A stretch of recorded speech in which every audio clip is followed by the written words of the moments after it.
Sarah Chinda. I'm a mother, I'm a wife, I'm a minister, and I've been married for 12 years. I think I am qualified enough to speak about marriage, relationship, and the success of it. The things you need, the main attributes needed, or when sorting for a spouse, the things, the attributes that you need to sort for in a spouse before going into that marriage, before saying I do, before taking that long road. They say marriage is not for the faint-hearted, and in truth, marriage is not for the faint-hearted. It's an institution or a very turbulent road. It's not all smooth. It's not all sweet. It's not all sugary the way the movies project it for us. There's a whole lot involved. There are pain, there are sorrows, there are joy, there are peace. But the most important thing is, what are you looking for? It is the beginning of it that tells how the ending will be. I tell you, when I mean the beginning of it, before you go into that relationship, what did you see first in your spouse? Let us not go in blindly.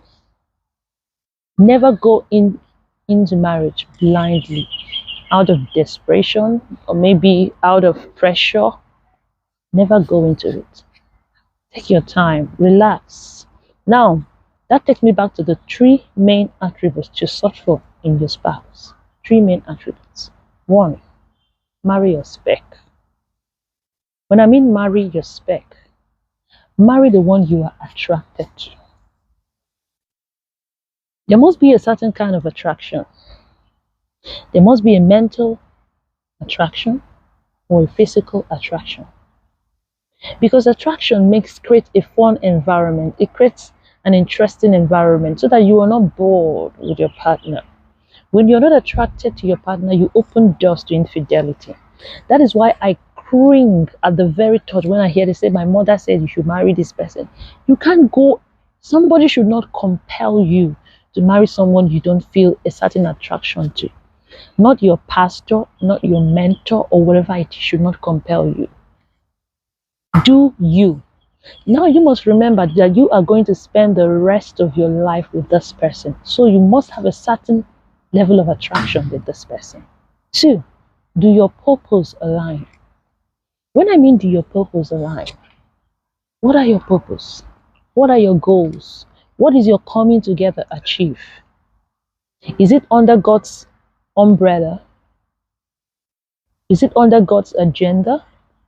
What is your coming together going to achieve? What does God say about it? Do you people have the same goal? Does it support your aspirations in life? Do you support his own aspirations in life? That is why I said, do your purpose align? Has he accepted you and accepted what God has called you to do? Have you accepted him and accepted what God has called him to be? Your purpose must align. 3, and the last one is the most important of them all. Commitment to God. How committed are you to God? How committed is your spouse to God? Now, when I said it is the most important of it all, because without commitment to God, the worst thing that can ever happen in marriage is when you marry someone who doesn't have the fear of God, be that person a woman or a man. If the man doesn't have the fear of God, if the woman doesn't have the fear of God, I am so sorry for that marriage.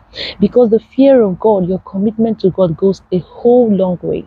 Because a certain time will come, the enemy Satan will pull at the strings of your marriage. And it takes the special grace of God. It takes the commitment, your level of submission to God to move on. Now I can share my little story. I have been in situations where I was hurt so bad.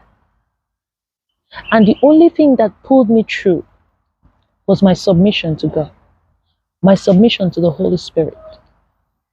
And the only thing that also pulled my husband through was our submission to God and our commitment to the Holy Spirit. So it's a whole long story I do not want to delve into. Maybe in my next video, I will tell you a little bit more about this. But I am telling you these 3 attributes. If you do not see these attributes in your man, in your woman, please run. Run. It's all a matter of time. You will see, you begin to cry, had I known. You begin to see your marriage begin to break. You begin to see different sorts of, the devil will open doors. But these three main attributes that I have given you is like a shelter. It's like something that will help you build a strong tower against the enemy. Thank you very much. If this video have helped you, please subscribe to my channel, like it and share. Thank you very much.